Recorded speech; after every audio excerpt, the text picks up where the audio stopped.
Bem-vindos todos. Nós vamos continuar conversando sobre o tema crente também é gente, é isso? Crente também é gente. Crente também é gente. Nós vamos continuar conversando sobre ele. Pelo que eu entendi, a Elaine trabalhou com vocês algo genérico e eu vou falar um pouquinho sobre algumas patologias, né?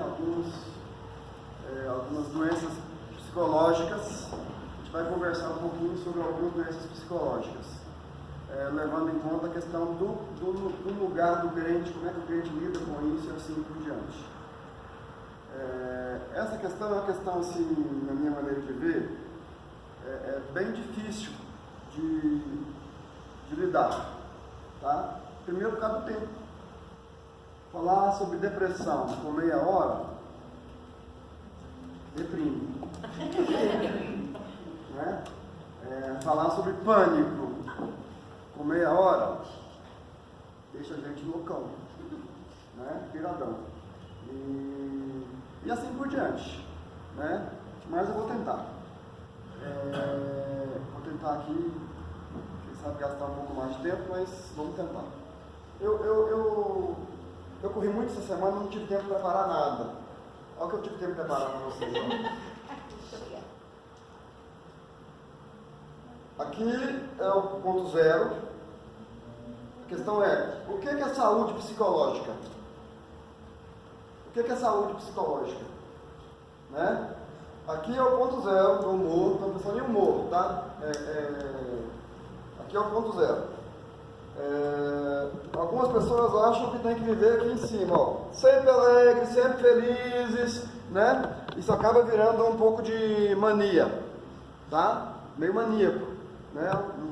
Não é um maníaco depressivo, mas é um humor, né? Aflorado de muita positividade e assim por diante. Esse cara de baixo aqui é o depressivo, tá sempre para baixo. Sempre para baixo, sempre triste, é o cara de baixo aqui, ó. Um pouquinho mais, um pouquinho menos, né? Vai aqui como é que chama isso aqui? As ondas, né? As oscilações, né? E um pouco mais, um pouco menos, mas sempre na linha de baixo, ele é depressivo, né? E nós temos depois aqui uma linha que vai lá em cima, vai lá embaixo, vai lá em cima e vai lá embaixo. Antigamente chamava maníaco depressivo, hoje chama doença bipolar, ainda tem um nome mais moderno ainda que eu não me lembrei, mas é chamado de doença bipolar.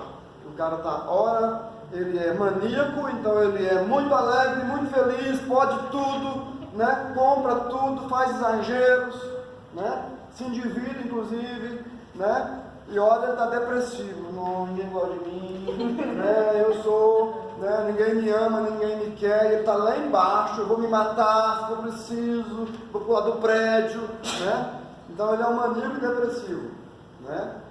Inclusive assim, por causa e essas ações, elas são interligadas, né? Porque eu tive um tempo de mania e eu me compliquei muito, eu também sou convidado a ir lá para baixo, me sentir depressivo e assim por diante.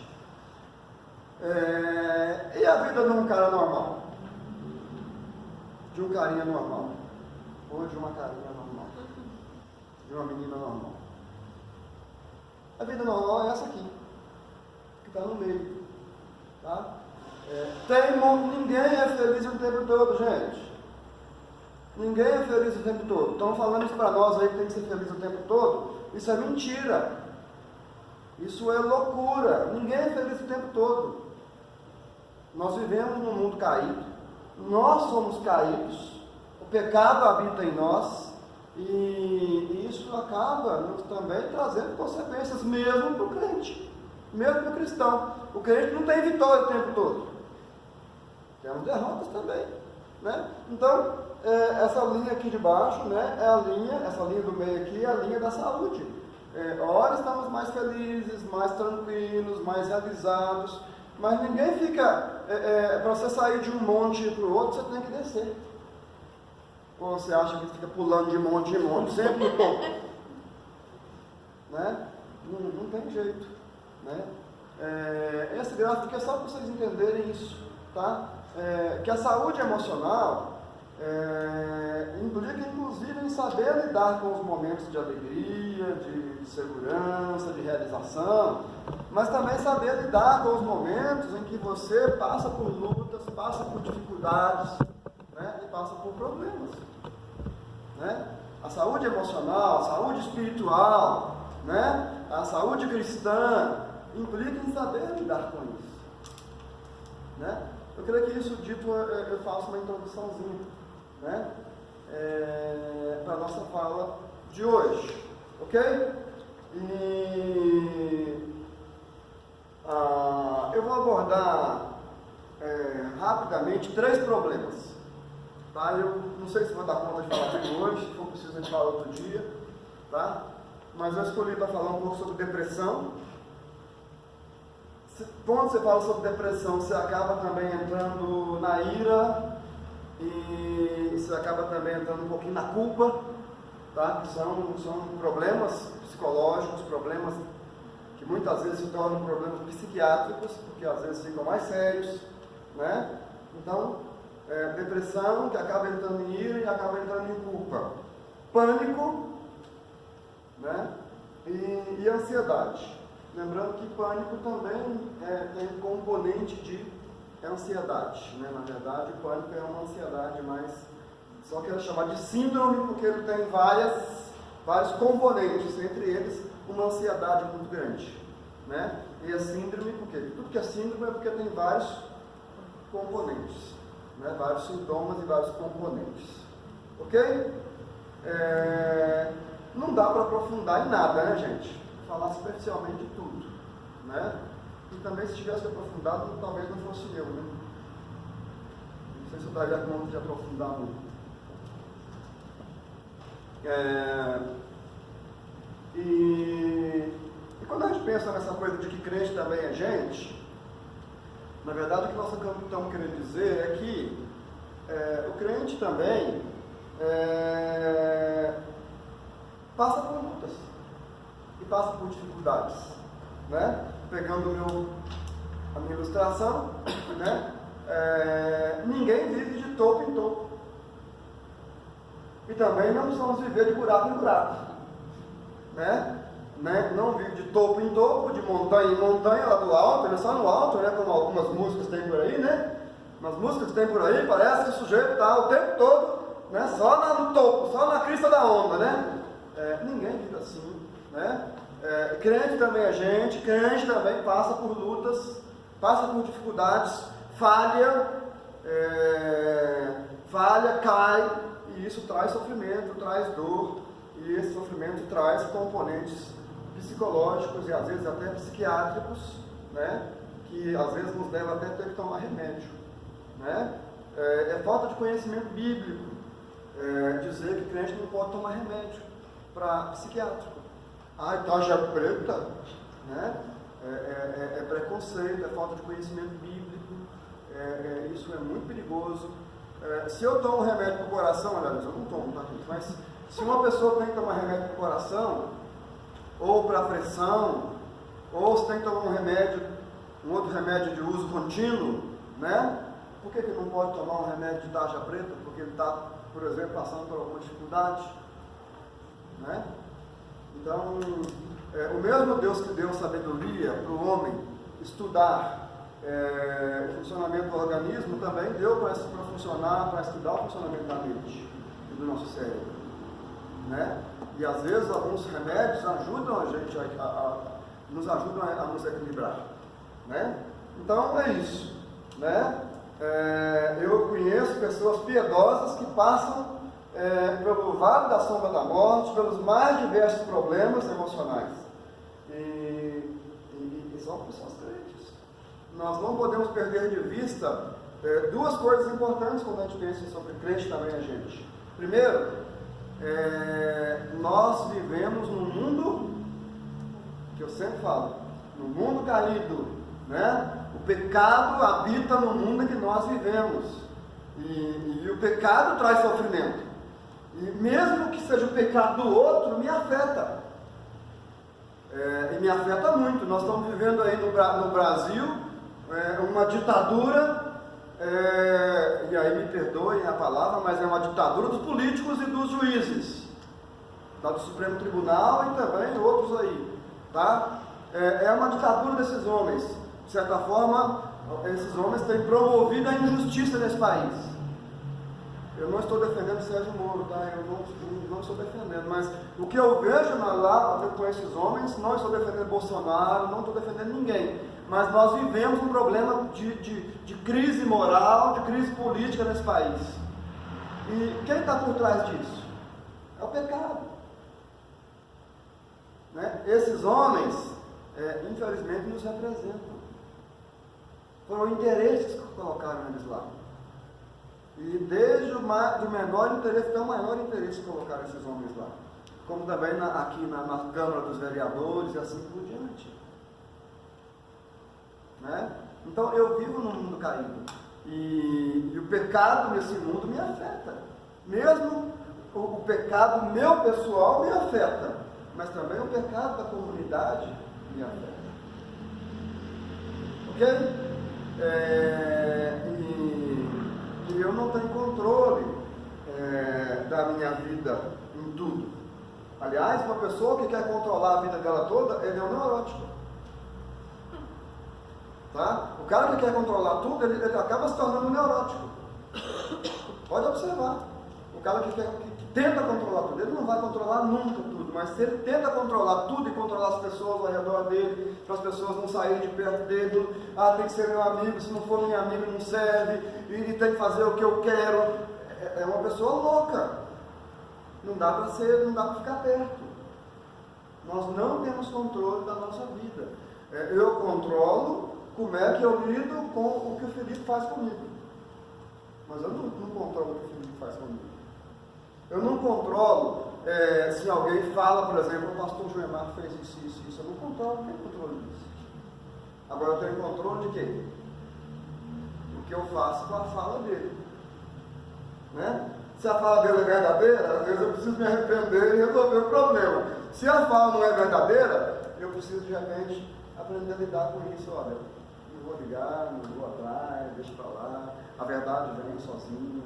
Né? Eu controlo o que eu sinto e o que eu faço com o meu sentimento, mas eu não controlo a sua vida, né? Nem a vida da outra Ana, e nem a vida da Ana, nem de ninguém. Né? Então, isso faz sentido, gente? Ok. Eu tinha até pego um texto para ler aqui, mas eu acabei, ele vai aparecer lá na frente, vamos deixar ele lá na frente. Depressão.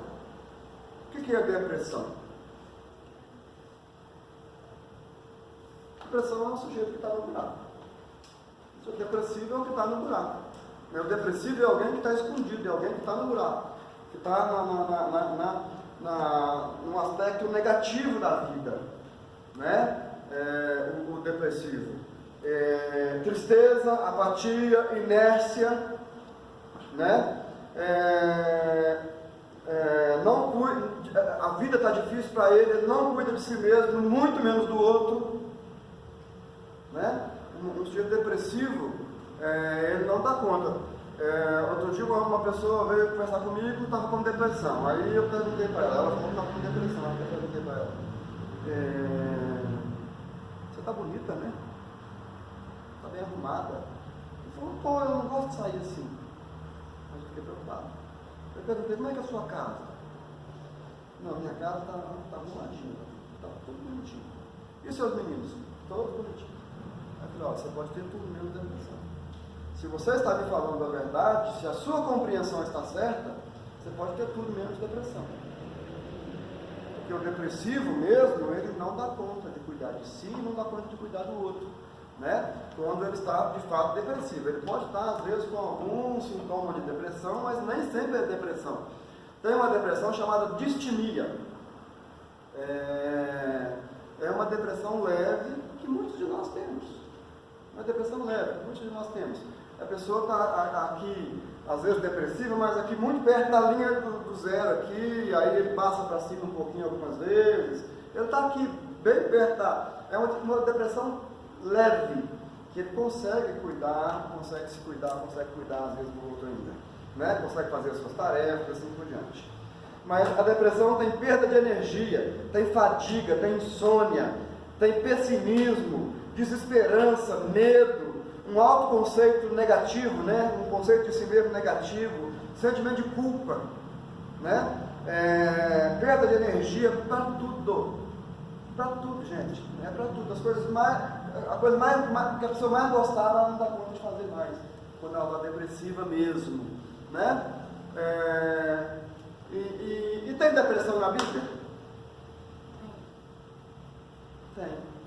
Alguém lembra de um caso de depressão na Bíblia? Elias é o caso mais clássico da Bíblia, né? 1 Reis 19. Quem pode ler para nós? Primeiro livro de Reis 19, versículo 4.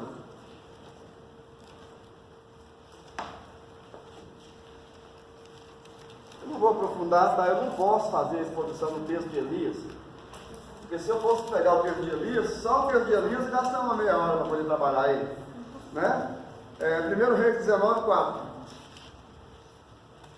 Ele mesmo, porém, se foi ao deserto, caminhou de um dia e veio, e se assentou debaixo de um ramo, e pediu para si a morte e disse: Basta, toma agora, ó Senhor, a minha alma, pois não sou melhor do que meus pais. Basta, toma agora, ó Senhor, a minha alma, né? Ele se assentou debaixo do pé de uma coisa lá, eu não sei que pé que é isso aqui, né? É isso, é de zimbro, né? Não sei o que é zimbro. Vou pesquisar, não sei, mas é uma árvore, né? E toma agora, Senhor, a minha alma, pois não sou melhor do que os meus pais. O que ele está falando eu quero morrer. Eu só não me mato porque eu não posso me matar, mas eu quero morrer. Eu já conversei com irmãos nossos, cristãos, né? Que amam a Jesus, que falavam: eu quero morrer. Eu não me mato porque eu sou cristão, eu entendo que eu não devo me matar, mas eu quero morrer. Para mim já basta, já está bom, né? Para o mundo que eu quero descer, né?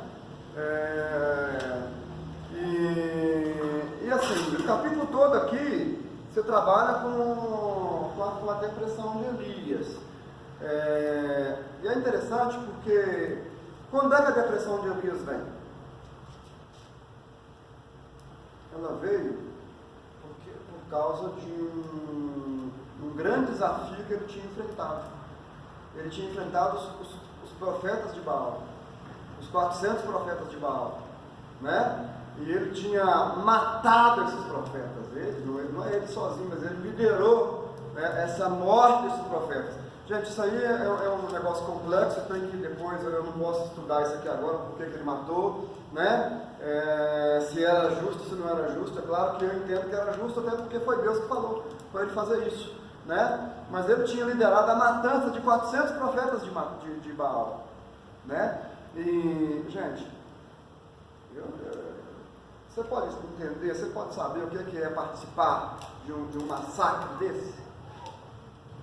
Um homem temente a Deus, né? E depois o texto fala que ele teve um confronto com Jezabel. E Jezabel falou para ele assim: ó, você matou os meus profetas, mas eu vou te matar. E amanhã, você não vai passar de amanhã, eu te mato, né? E a gente não pode imaginar o desgaste emocional e espiritual desse homem. Então, é um caso clássico de depressão, né? Sabe o que Deus fez com ele? Se você ler o texto aí, você vai ver. Eu achei uma coisa interessante. Eu tive hoje um insight, né? Uma sacada, né? Deus manda esse homem andar. Deus dá alimento para ele, lá na frente Deus dá alimento para ele, e o texto fala que com aquela comida que ele comeu, era uma comida poderosa, uma comida substanciosa de poder de Deus, e ele, com aquela comida, ele caminhou 40 dias e 40 noites, até o Monte Oreb. E eu acho que caminhar com Deus, caminhar na presença de Deus, caminhar obedecendo a Deus é um negócio que pode nos tratar e pode tratar a nossa alma e nosso coração, tá? Porque depois não fala muito mais coisa não, Deus só manda ele voltar, agora você volta e vai trabalhar. Você vai lá ungir fulano, ungir Beltrano e volta para o seu serviço. Lá vai o homem voltar mais 40 dias e 40 noites, né? A pé, né? Para poder trabalhar. É assim, né? E assim, Elias foi um grande homem.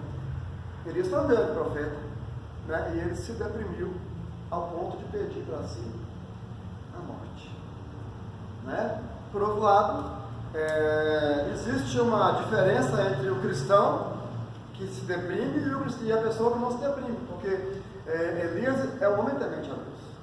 Quando Deus dá ordem, ele obedece mesmo passando por lutas, né?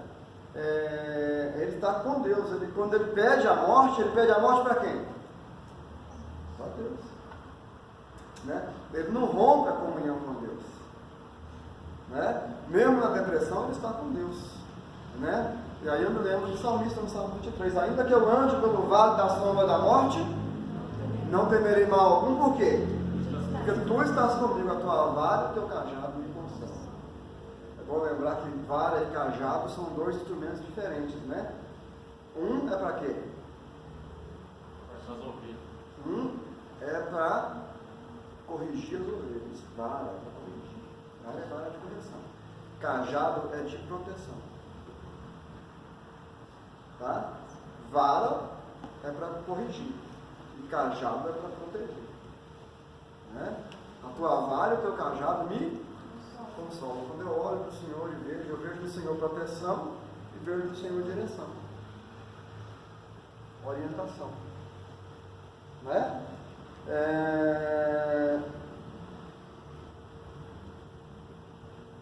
E a gente tem outros textos, né?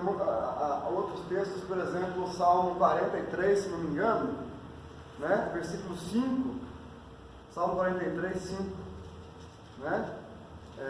O salmista, eu acho que é Davi, não tenho certeza, porque também não tive tempo de pesquisar, mas pelo menos na minha Bíblia não fala o autor, mas é provável que seja Davi. Salmo 43, 5, o que está escrito aí? Estás abatido a minha alma, porque te perturbas dentro de mim. Espera em Deus, pois ainda o louvarei. Ai, meu auxílio e Deus meu. Porque estás abatida, ó minha alma. Quando ele fala de alma aí, ele está falando de quê? Hein? Da mente, dos sentimentos. A alma, né? Mente, sentimentos. E ele está falando de uma alma abatida. Por que estás abatida, ó minha alma? Né? Porque te perturbas dentro em mim. Quer dizer, uma alma perturbada pelo sofrimento, pela dor, pelo medo, né? Uma alma perturbada. Só que a diferença do crente é que, olha o que o crente fala. O que o crente faz? Espera em Deus. Eu ainda louvarei, né? Espera em Deus. Ele é meu auxílio e é meu Deus, né? Então assim, há uma diferença, mas a diferença é básica, no sentido de que a nossa esperança, mesmo quando passamos por lutas, a nossa esperança está no Senhor, né? Mesmo quando estamos no vale da sombra da morte, a nossa esperança é o Senhor, né? Então, e a gente tem outros exemplos, né? Se tivéssemos tempo, podíamos ler o livro de Lamentações de Jeremias. Lamentações de Jeremias é um sujeito em depressão profunda, porque ele olha a miséria do povo dele, a situação do povo dele, a derrota do povo, a derrocada do povo, né? E ele está em depressão profunda. E assim, ligado a quê? Ligado à tragédia que o povo de Israel tinha passado, o povo de Deus tinha passado, né? Então, a depressão está muito também ligada a essa questão de sofrimento por perdas, por sofrimento porque enfrentou tragédias, enfrentou alguma coisa que de fato tirou o equilíbrio, tirou a energia da pessoa, né?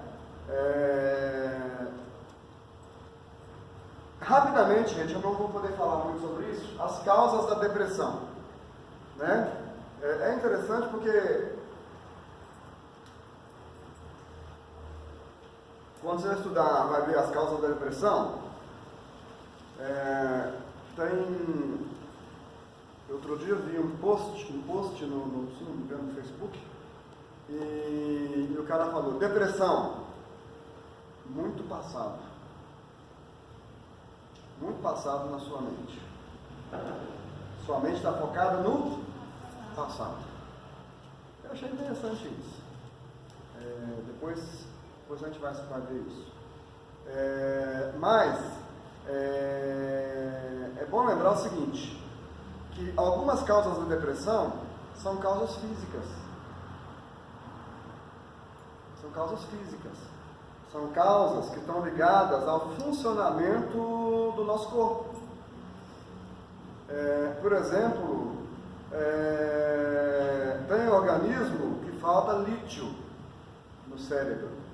Produz pouco lítio para o cérebro. O cérebro precisa de lítio. O lítio é um componente químico que nós precisamos para funcionar. E ele traz a energia para o cérebro.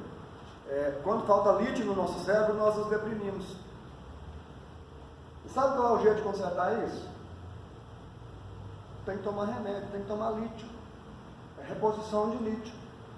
Né? E a reposição de lítio ela é feita todo dia, né? Tem que fazer todo dia, até de repente o seu organismo começa a produzir de novo. Tem casos em que o organismo começa a produzir de novo. Tem casos em que o organismo acostuma a funcionar com menos lítio, mas tem que tomar, tem que repor. Né? Como é que você pode falar, falta de fé desse irmão? Não, é um problema físico. Pastor, mas aí é só com a medicação. É medicação. O lítio é receita médica, né? Receita médica, não pode. Quem receita, inclusive, a dosagem, né? A dosagem é do médico, é um psiquiatra. É outra coisa, né? Nós temos mania, porque nós temos medo de psiquiatra, nós vamos aonde? No neurologista. Pode ir no psicólogo, tá? Aí tá certo. Mas nós vamos no neurologista, porque nós temos medo de psiquiatra. Psiquiatra é doença ruim. É louco. Né? Aí nós vamos no neurologista. E nem sempre ele está habilitado para fazer esse exame clínico, esse exame e fazer, dar um remédio adequado. Né? Um outro problema que eu já inclusive trabalhei com uma irmã uma vez, veio com depressão, e ela veio com depressão e ela estava com a papada muito grande aqui. Aí eu falei, você já fez exame de tireoide? Não, nunca fiz, pastor. Vai fazer. Porque você está com problema de tireoide. Tireoide é uma glândula, ela produz alguns hormônios que precisam para regular o seu corpo, inclusive a sua energia. Foi ver, ela tinha um baita de um problema de tireoide. Resolveu o problema da tireoide, resolveu o problema da depressão. Né? Não tive que atender ela de novo. O pastor, estou livre do senhor, eu também estou livre de você. Né? E a perda de energia hipotalâmica no nosso hipotálamo também precisa, ele também produz energia para o nosso cérebro, para o nosso corpo. Se ele parar de funcionar, ou se ele funciona mal, perde, provoca depressão. Tem outra coisa que não é muito comum, mas a alimentação, quando a nossa alimentação não está balanceada, também pode causar depressão. Uma alimentação mal balanceada, uma alimentação mal programada, pode causar depressão.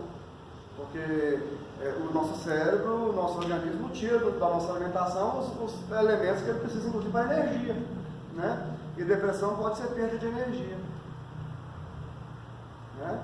Então, aí, olha bem, muitas depressões são depressões ligadas a questões físicas, às vezes genéticas. Né?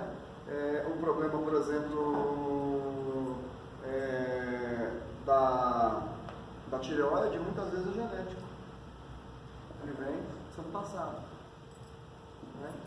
Ok?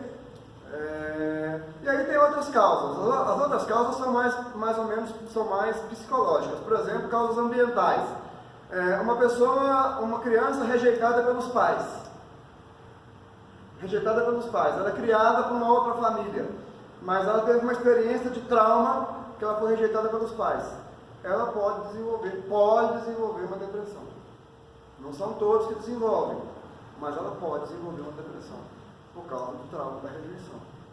Existem casos, né? Pessoas passando por tensão e frustração, né? Devido a grandes perdas ou grandes lutas, no caso de Elias, perdas de emprego, falências, perda do cônjuge, perda de filhos, divórcio, né? A pessoa pode se deprimir. Essas depressões geralmente não são depressões crônicas. Em alguns casos se tornam crônicas, quando a pessoa não cuida, não vai atrás, né? Pode se tornar crônicas, mas pode acontecer, né? Um cristão, por exemplo, passa por um trauma desse, né? E se deprime. E aí a gente tem que tomar cuidado. Como é que nós lidamos com esse irmão? Nós podemos criticá-lo ou precisamos ser apoio dele? Ai, que fraqueza do irmão fulano, né? Que fraqueza do irmão fulano, né? Ontem foi o último dia, ontem foi o último dia de aula, né? Estava uma festa no Samaritano, né? Aí uma menininha, brincando lá, ralou os 2 joelhos. E ela ficou preocupada demais, porque a mãe dela tinha uma vez ralado os joelhos de moto e a coisa foi gravíssima, né? Aí ele olhava para os joelhos e eu não vou andar mais, eu vou andar de cadeira de roda. E aí pegaram ela no colo e ela chorando. Aí vem a outra menininha, né, e fala assim: larga de ser mole, isso aí não foi nada, né? Aí eu tive que corrigir a menininha, por quê? Porque a outra estava sofrendo. Peraí, ela está falando, não fala assim com ela, você não pode dizer para ela que não foi nada, ela está sofrendo, está doendo no joelho dela, né? Vamos lavar o joelho dela. Aí veio o pessoal da educação física, né? Os professores da educação física, nós somos bem, a Cláudia, o Fernando, foram lá cuidar, limparam. Quando limparam o joelho dela e tal, puseram um gelinho, né? Ela falou, acho que eu estou me sentindo melhor. Mas assim, ela estava, né? E a gente tem que tomar cuidado, porque às vezes a gente faz o papel da menininha, né? Isso é moleza, isso não é de nada, isso não é crente, né?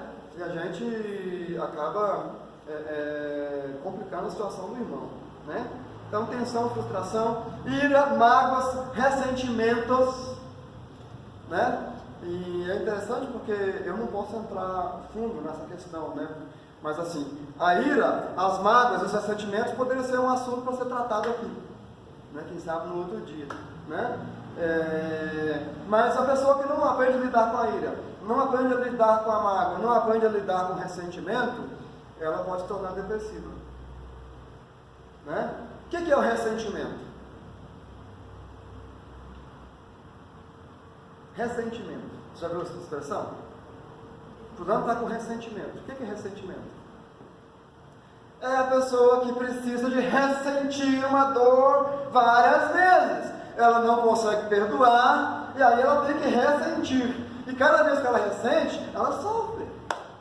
Aí ela lembra, né? O dia que fulano fez comigo tal coisa. Eu estava, pastor, lá na minha casa e ele chegou e falou tal coisa e fez tal coisa lá no meu trabalho. E eu senti uma dor tão grande. Eu estou sentindo agora, você acredita? Mas isso ninguém de nós fazemos isso, né? Fica lá às vezes à noite no travesseiro, né?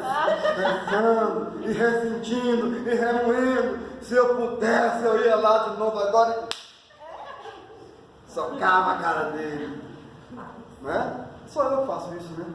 Todo mundo faz. Ah, todo mundo faz. É o ressentimento, né? Você vai guardando a mágoa, você não expressa a sua mágoa, tá? Você não expressa, você não fala dela, mas você vai guardando ela aqui dentro, né? E ela pode causar depressão, ela pode causar outras doenças, inclusive outras essas patologias que são chamadas das doenças psicossomáticas. Eu aprendi quando eu era jovenzinho, estava fazendo psicologia, e eu fui fazer estágio no hospital.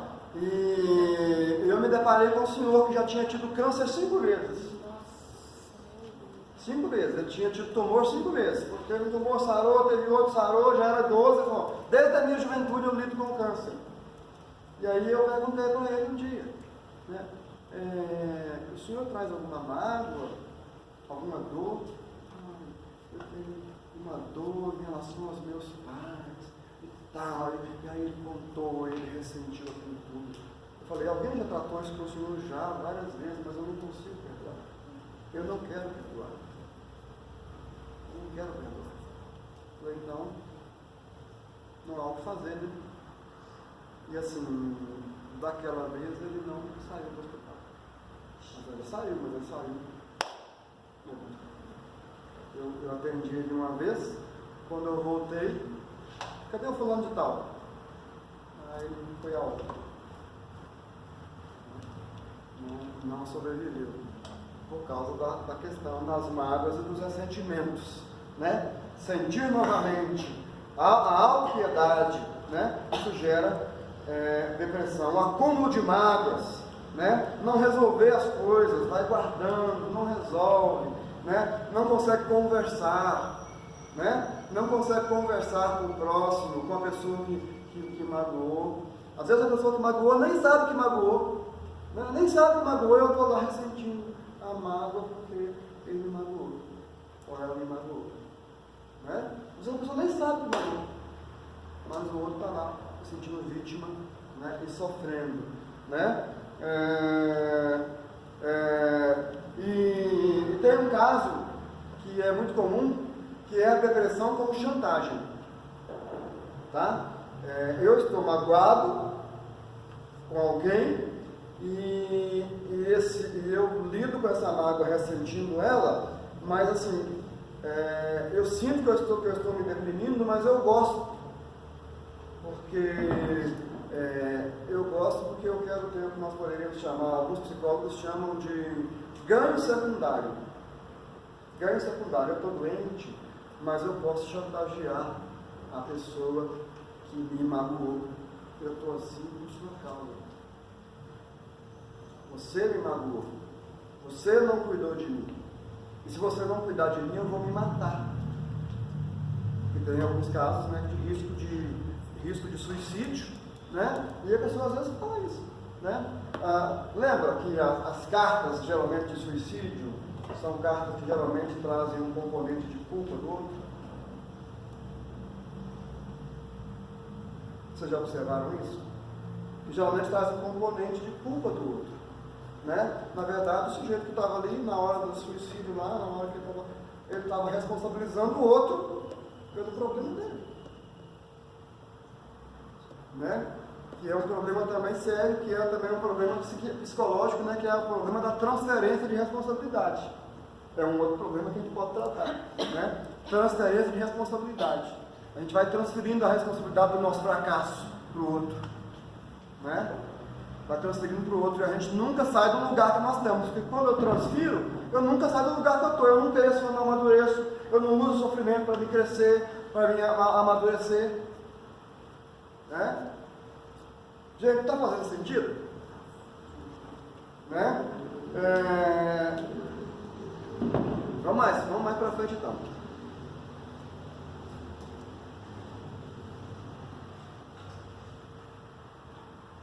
Um último caso aqui, tem outros casos, tá gente? Eu só peguei alguns, mas o último que eu vou citar aqui é a culpa. A culpa pode trazer depressão. O sujeito se sente culpado por algum problema, né? Se sente culpado porque aconteceu um acidente, culpado por alguma coisa que ele fez que teve consequências graves, né? E ele não consegue lidar com a culpa dele, né? Ele não consegue lidar com a culpa dele, se auto-perdoar, e aí ele se deprime, né? A cobrança que ele tem é tão grande, né? E essa cobrança é tão forte, tão grande, que ele acaba se deprimindo, né? Falhou em determinado momento, E aí ele se autocondena, ele se sente frustrado, ele pune a si mesmo, tem autopunição, né? E ele tem muitas vezes desesperança e ele acaba se deprimindo, né? Então a gente vê assim que são casos que estão ligados com a depressão, né? O tratamento. Só a depressão, gente, que eu fiz assim, depois eu vi que estava muito comprido e eu dei uma reduzida nos outros, tá? O tratamento. Quantas horas já tem que eu estou falando? Horas? Não. Tem quantos minutos que eu estou falando? Uma meia hora? 20 minutos? Hein? 30 minutos. Já tem 30 minutos que eu estou falando? Vocês estão roubando tempo meu. Eu vou ficar magoado. 41? 41 minutos que eu estou falando? Jesus, essa máquina sua está errada. Gente, não dá certo esse negócio. Tá. O tratamento, então vamos fazer um tratamento, né? Precisa de ir no psiquiatra às vezes. E às vezes precisa de tomar medicamentos psiquiátricos. Mas às vezes um psicólogo resolve. Tá? Quando a coisa não é tão grave, quando não é uma depressão tão profunda, às vezes uma conversa com o psicólogo, um tratamento, algumas sessões, podem resolver. Muitas vezes, o fato da pessoa ir ao psicólogo, encontrar um lugar de acolhimento, um lugar que ela vai ser entendida, acolhida, amada, respeitada, ajuda a pessoa a falar sobre o assunto.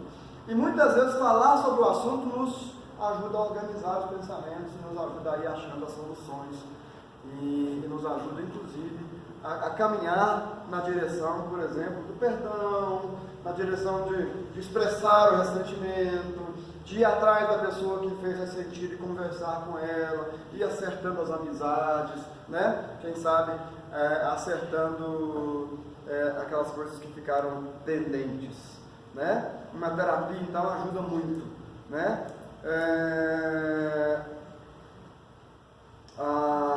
E o Evangelho, né? O Evangelho ajuda, gente. A graça de Deus ajuda. Então, algumas pessoas, quando entendem o Evangelho, saem da depressão. Por exemplo, o Evangelho vem para mim e fala assim: ó, o Senhor Jesus tirou a sua culpa, né? O Evangelho nos ajuda a resolver o problema da depressão, né? O Evangelho, a graça de Deus para o homem caído, traz perdão, né? Para o culpado, traz desafio de perdoar o próximo. O Evangelho também, eu não entendo quando uma pessoa que se diz cristã fala que não perdoa o outro. Eu não entendo. Se tem alguém aqui, sinceramente, assim, ó, eu até posso te respeitar, mas eu não te entendo. Eu posso te respeitar e te acolher, mas eu não te entendo. Como é que alguém que foi perdoado de uma grande dívida, que Deus o perdoou, ele não consegue perdoar as ninharias da vida?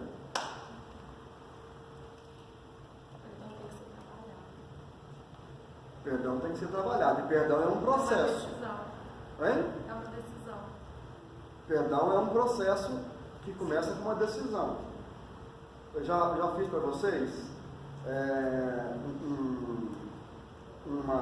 uma ilustraçãozinha do perdão. Como é que funciona o perdão no nosso cérebro? Não. A ilustração de... Cadê uma caneta? Eu tenho mais. Gente, eu posso falar mais uns minutos?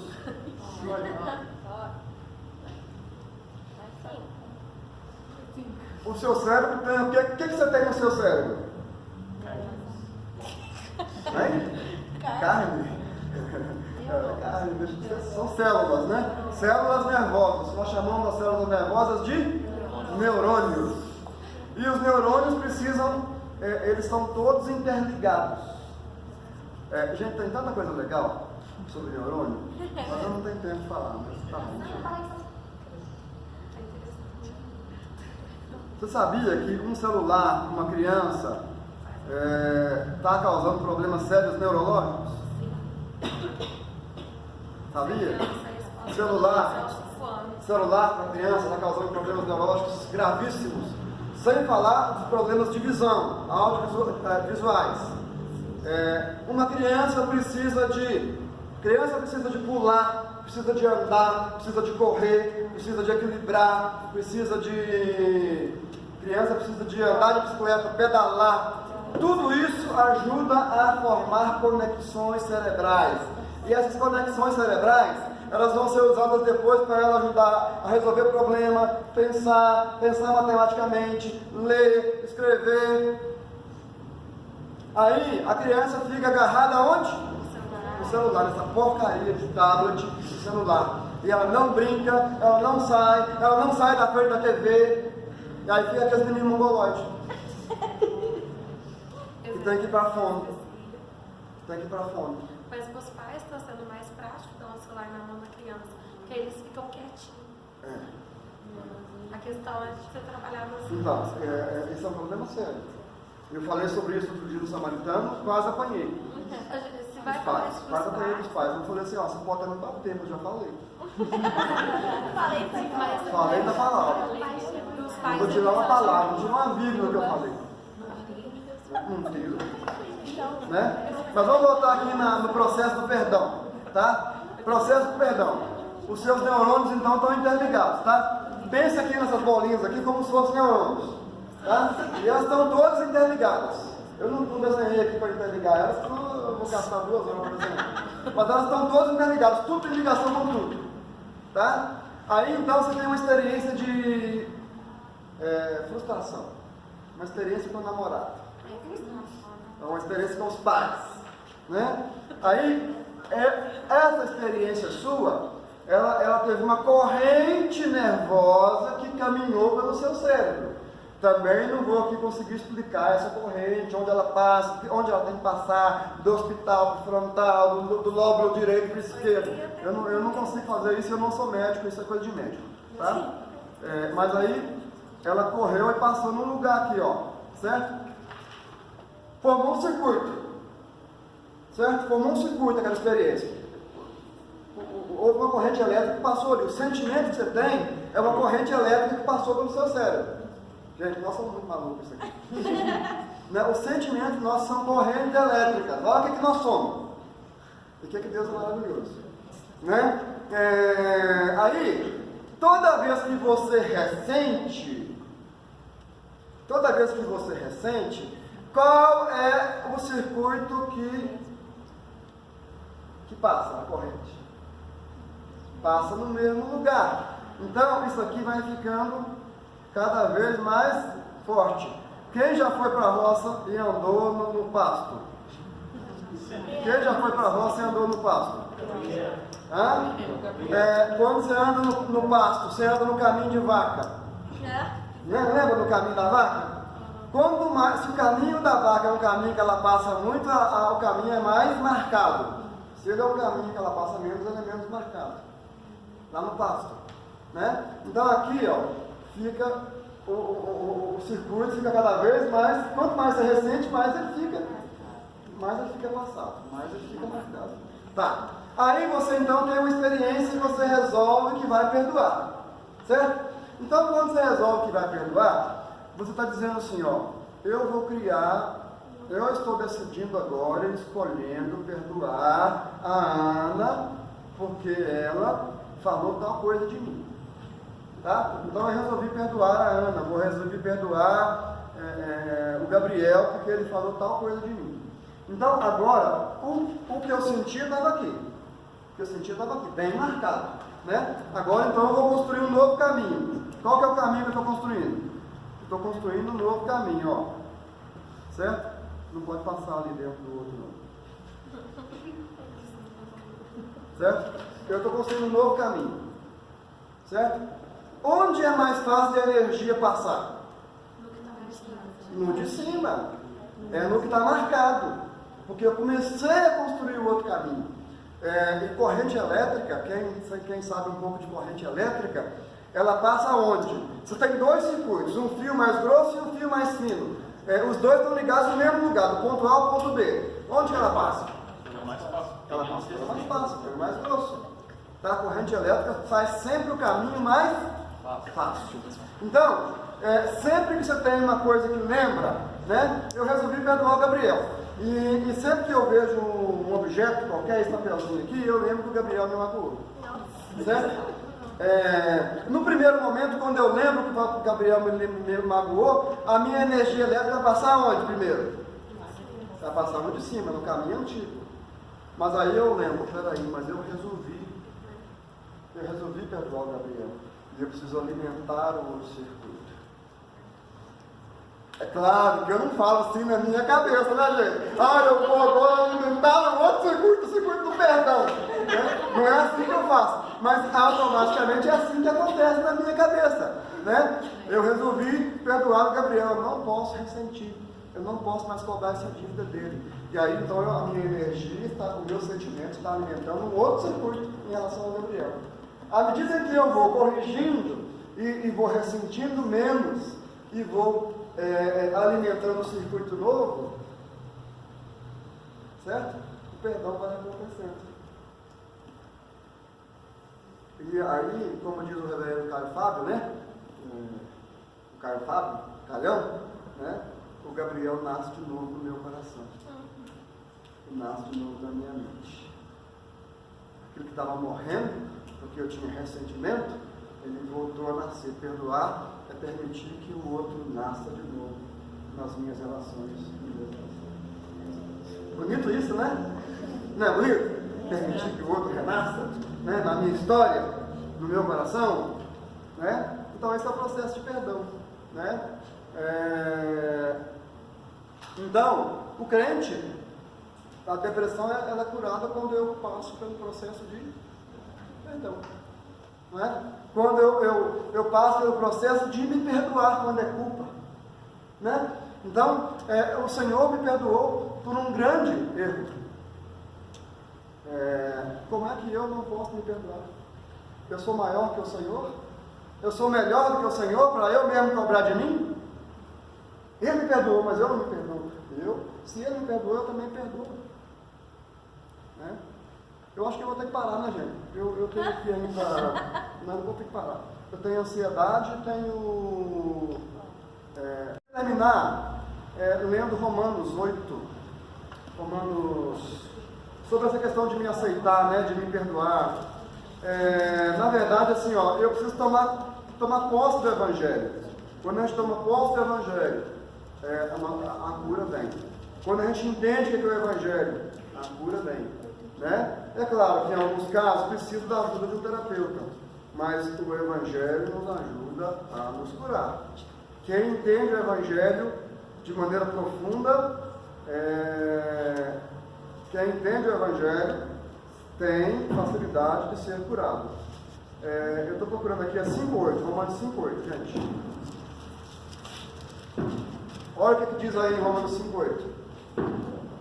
5:8. Mas Deus prova o seu próprio amor para conosco pelo fato de ter Cristo morrido por nós quando nós éramos muito bons.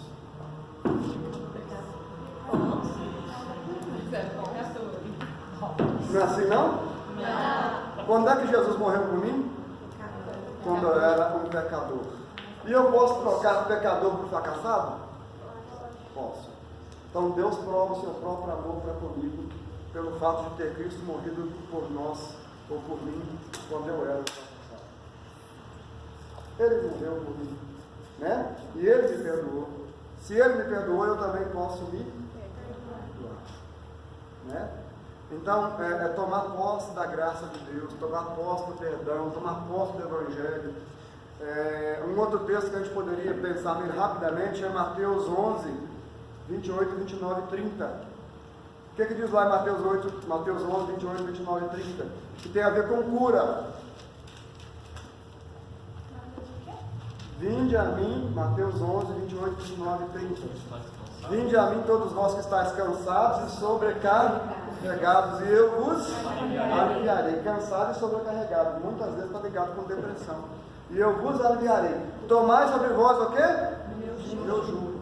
E aprendei de mim que sou manso e humilde de coração. E você vai achar descanso para quem? Para a sua alma. Sua alma que está cansada e deprimida. Você vai achar descanso. Mas aí eu tenho que tomar o quê? O jugo. O que é tomar o jugo de Jesus? Ele conduz o O que é tomar o jugo de Jesus? O que é jugo? o negócio do burro. A canga do boi. Foi. A canga do boi. Tomar o jugo de Jesus e tomar a canga do boi. Jesus é como você está se colocando para nós aqui agora, simbolicamente, como um boi experiente que vai nos ajudar e nos treinar para a vida. Então eu vou andar ao lado de Jesus. E quando eu consigo andar ao lado de Jesus, eu aprendo a lidar com as situações da vida. Jesus era deprimido? Não. Jesus era depressivo? Jesus era vingativo? Jesus era ansioso? Jesus era, vamos ver outro aí, rancoroso, ressentido? Não. Jesus é um bom modelo para andar ao lado dele. Então a cura vem quando eu entendo o Evangelho e entendo o convite para poder colocar o meu pescoço debaixo da cama de Jesus e deixar Jesus me conduzir a minha vida, né? Meu comportamento, minhas atitudes, meus sentimentos, minha caminhada, né? Minhas decisões e assim por diante. Eu sabia que esse negócio não ia dar certo. Esse trem está grande demais, esses meninos não vão dar conta do meu vídeo. Então tá bom. Faz sentido, gente? Faz. Crente tem depressão? Tem. Como é que nós temos que lidar com um crente depressivo? Acolhimento. Apoio. Né? Apoio, acolhimento, ouvir, conversar, fazer perguntas, criar ambiente para poder recebê-lo. Né? E como é que nós lidamos com a nossa depressão? Lembrar que Deus nos ama, que Jesus morreu por nós, para nos perdoar, e colocar o nosso pescoço debaixo da canga de Jesus, caminhar ao lado dele. É interessante porque o Jesus que morreu por nós nos convida a colocar o pescoço debaixo dessa canga. É uma caminhada com Jesus. Amém? Amém. Deus nos abençoe. Aí depois, Isabela, se você quiser marcar um outro dia, eu creio que eu faço com uns 40 minutos as outras duas, que elas ficaram bem mais curtas, até que eu atentei isso então. E elas são mais simples também, né, para poder falar assim. Né? Tá bom? Me perdoa, gente. Ai, me perdoa, se vocês me perdoarem, eu vou me sentir muito culpado. Então tá. Deus abençoe vocês e que nós possamos aprender a lidar com essas